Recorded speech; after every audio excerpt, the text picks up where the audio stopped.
14ই August এটা জিদ্দার করা উচিত হয়নি। Hey guys, welcome to my channel. আমি মহারাজার। এখন আমরা এই বিষয়টাকে নিয়ে কথা বলবো। তো বন্ধুরা, একটা খুব বিচ্ছিরি বিষয় উঠে আসছে। আমি জিদ্দার একটা বিষয় পোস্ট করেছিলাম। জিদ্দা আজকে আসছে নিছাপুরে, এবং অনেকেরই ধারণা হয়তো যে জিদ্দা কলকাতায় রয়েছেন। জিদ্দা বোধহয় খুবই সুন্দরভাবে শুটিং টুটিং ছেড়ে দিয়ে আর কি, মানে সব কিছু ছেড়ে দিয়ে, কী যে তোমাদের বোকা বোকা সেন্স আমি বুঝি না। অনেকের এই বক্তব্যটা হচ্ছে যে কেন জিদ্দা এটা করছেন, এটা জিদ্দার করা উচিত হয়নি। তাদেরকে বলি যে এটা জিদ্দা স্ব ইচ্ছায় করছেন না। আরে জিদ্দারও বাড়িতে একটি ছোট বাচ্চা মেয়ে রয়েছে। জিদ্দা এতটা খারাপ মানুষ হলে, নাচা গানা করার মেন্টালিটির মানুষ হলে, যেখানে দেবদা টিজার ব্লক করে দিল আজকে 14ই আগস্ট, তাহলে জিদ্দাও কি করতেন না এই পুরো বিষয়টা? কিছু কিছু জিনিস মানুষের হাতে থাকে না বন্ধুরা, কিছু কিছু জিনিস মানুষের হাতে, একটা মানুষের হাতে থাকে না। আমি বলি এই বিষয়টা, ইচ্ছাপুরে আজকে জিদ্দা পারফর্ম করবে 14ই আগস্ট। এই বিষয়টা মিনিমাম, আমি বলছি মিনিমাম 3 to 4 months আগে হয়তো ডিসাইডেড থাকে, ঠিক আছে?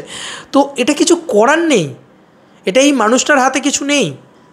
দেব ফ্যান্সরা বলবে জিদ্দা খারাপ, জিৎ ফ্যান্সরা বলবে দেবদা খারাপ। এই জিনিসটা আর কতদিন চলবে? দেবদা নাকি কোনো মন্তব্য করছে না। একটা মাঝখানে কথা উঠলো যে দেবদা নাকি কোনো মন্তব্য করছে না। তো দেবদা খাদানের টিজারটাকেই আনলো না। তাহলে বলো যে তার থেকে বড় ক্ষতিগ্রস্ত জিনিস আর কী হতে পারে? তারপরে সেই দিকটা বন্ধ হলো, তো এখন আবার শুরু হলো যে জিদ্দা, মানে এরা দেব ফ্যান্স জিৎ ফ্যান্সরা ঝামেলা করছে, না কারা এসে এই মাঝখান থেকে এই উস্কে দিয়ে যাচ্ছে এই জিনিসপত্রগুলো নিয়ে? আমি বুঝতে পারি না, সত্যি কথা বুঝতে পারি না। ওয়াই? আরে ভাই শোনো, একটা কথা বলি, জিদ্দার হাতে নেই এটা, যারা কর্তৃপক্ষ তাদের হাতে রয়েছে।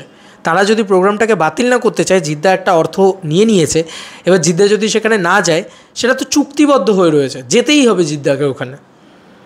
জিদ্দার ইচ্ছা থাকুক না থাকুক, জিদ্দাকে আজকে ওখানে যেতে হবে, ওই ইভেন্টটা আজকে করতে হবে। সেখানকার মানুষও জিদ্দাকে দেখার জন্য ওয়েট করে বসে আছে, তারাও কম্প্রোমাইজ করছে না নিশ্চয়ই।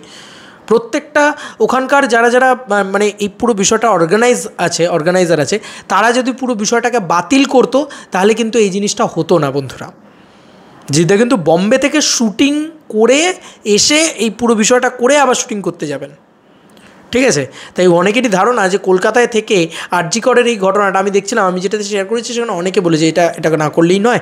তাই বলি যে জিদ্দা কিন্তু অনেক দিন আগে এই জিনিসটা হয়েছিল, তখন কোথাও আরজি কর ছিল না, কোথাও এই দুর্ঘটনা ছিল না। এই ঘটনা হওয়ার পরে জিদ্দা একটা, মানে আজকে জিদ্দার এরকম একটা পরিস্থিতি, এরকম একটা ঘটনা, আজকে 14 তারিখ, তিনি এরকমটা হলে, তার হাতে থাকলে, যেটা দেবদার হাতে ছিল টিজার লঞ্চটা, কারণ ওটা নিজের প্রোডাকশন হাউসের ছিল, টিজার লঞ্চটাই করলেন না উনি, যে কারণে। তো এটা জিদ্দার হাতে ছিল না, এটা একটু বোঝার চেষ্টা করো। বা নেই, সেই কারণেই আজকে মানুষটাকে যেতে হচ্ছে। সব কিছুকে সবসময় মানুষটাকে ব্লেম করা, সুপারস্টার তোমার থেকে এক্সপেক্ট করিনি জিদ্দা, এই ধরনের মন্তব্য, একটু ভাবো ভাই, একটু প্র্যাকটিক্যালি ভাবো। সব কিছু মানুষ ইচ্ছের জন্য করে না, নিজের ইচ্ছে করে না, কিছু করার নেই। একটা মানুষ চাইলেই সব কিছু চেঞ্জ হয়ে যায় না। জিদ্দাও মানুষ, রক্ত মাংসের মানুষ, সে, তার পক্ষে সম্ভব না একটা ইভেন্টকে নিজের ইচ্ছায় ক্যান্সেল করে দেওয়া। একটা ইভেন্টের পিছনে অনেকের হাত থাকে, তারা কেউ সেটাকে ক্যান্সেল করতে চাইবে না। যদি না চায়, তাহলে জিদ্দা কী করবে? জিদ্দা এখানে অ্যাক্টরটা, বুঝতে পেরেছো?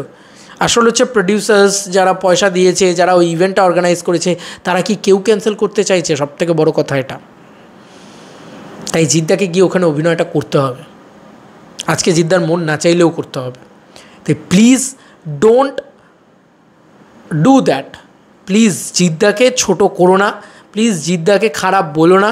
মানুষটা যদি ওটা হতো, তাহলে মানুষটা ওই লেখাটা লিখতো না যেটা লিখেছে।